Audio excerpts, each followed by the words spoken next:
Hi everyone. So last time we spoke about breakaways and whether you're someone who likes to plan your breakaway or whether you like to do things more spontaneously.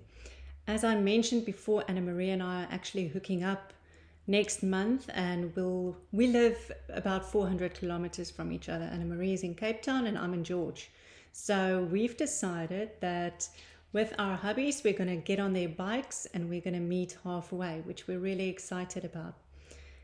The thing that's interesting about this, for me as a sensory route, to bike or not to bike, that is the question. My husband likes to go for a ride on his bike, go for breakfast runs, but I can never tell him before the time whether I'm joining him or not. And that might sound a little bit silly and a little bit fussy and a bit full of nonsense. But the reason is due to my sensory low thresholds. I don't always know what I'm going to feel like that morning. You see, first of all, when you think of your sense of touch, you've got to have a helmet on your head. So on a day that I'm feeling sensory overloaded with my low touch thresholds, that just puts me into even more overload. And with my sense of hearing, there is a bit of noise when you're on the bike, even though it is a more subtle kind of sound, almost more like a white noise. But still, you don't have the option of having your nature sounds when you're on the back of the bike. It's the swishing of the wind passing you by.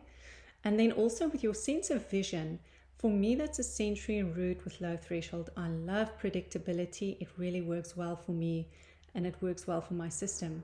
When I'm on a bike, on the back of a bike, I can't see what's coming ahead. I'm not sitting in front, I'm sitting behind. So I need to lean over to see what's coming up.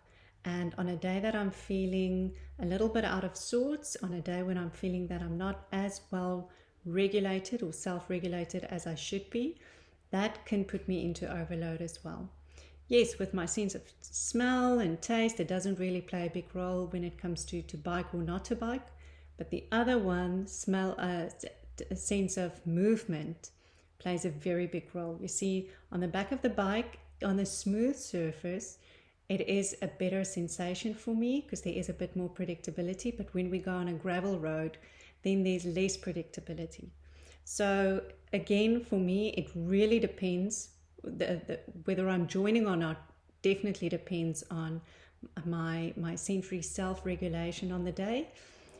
But I do like to get on the back, and I'm going to be ready next month to meet up with Anna Marie halfway.